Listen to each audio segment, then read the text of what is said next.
Happy Holi सबैजनालाई। हजुरहरूको होली पनि रमाइलो भयो होला।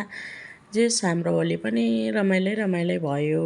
बिहान पख म चाहिँ सुतिरहेको थिएँ अनि मलाई चाहिँ बुढोले बाहिर जान्छु भनेर आएर रङ लिएर आएर अनि सुतिरहेको बेलै बुढोले चाहिँ रङ दल्दिनु भयो अनि म चाहिँ लट अनि भनेर म पनि होली खेल्छु भनेर अनि फेरि अहिले चाहिँ टक्क हाम्रो घरदेखि हाम्रो जेठा मामा माइजू हुने जाँदैछौँ।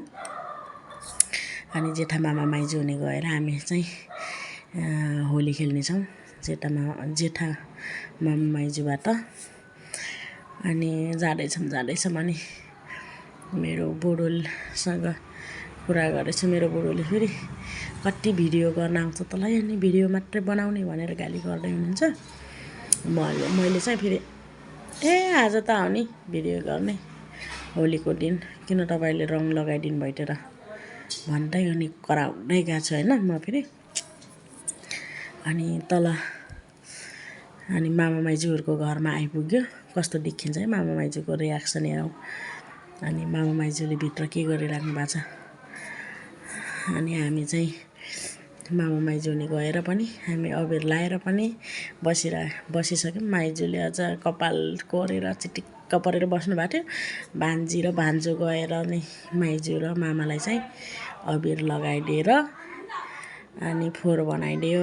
अनि त्यसपछि हामी चाहिँ लाग्यौँ त्यहाँदेखि जेठा मामा माइजूको घरबाट बिदा लिएर हामी चाहिँ लाग्यौँ कान्छा मामा माइजूको कान्छु भन्दा नि माइलो मामा माइजूको घरमा।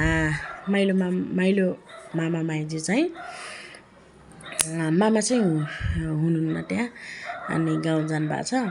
अनि माइजू हुनुहुन्छ बाबुहरू हुनुहुन्छ होला। ट्याँ गयौँ है।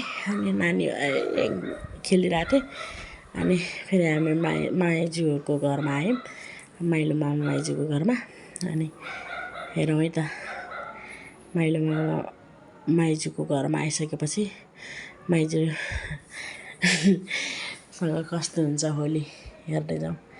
अनि माइजूहरूले चाहिँ भर्खर घर सर्नु भएको नि त त्यही भएर मेरो दियोरहरू जेठो दियोर कान्छो दियोर कति क्युट मेरो दियोर बाबुहरू।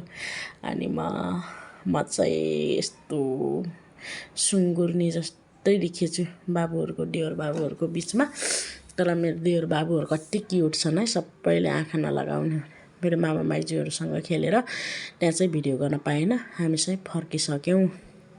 घर फर्किसकेपछि अनि हाम्रो भाडामा बस्ने बहिनीहरूसँग चाहिँ यति रमाइलो भयो। साँझपख यति रमाइलो भयो। सुतेको मान्छेलाई नुहाएर सुतेको मान्छेलाई दल्दिएको हामीले।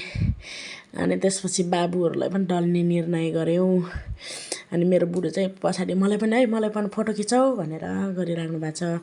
अनि दलिसकेपछि हामी चाहिँ नुहाउन हिँड्यौँ। नुहाउनु त पर्यो फोहोर त गराउनु भएन। नुहाउन हिँड्यौँ तिनौ खोला प्रस्थान गऱ्यौँ हामी चाहिँ। तिनौ खोला पुगेर बुढो अप्ठ्यारोमा झर्न नसकेर हेर्नु न कस्तो तिनौ खोला वाउ गरेर मैले फेरि लास्टमा क्यामेरा इन गरेँ। By by.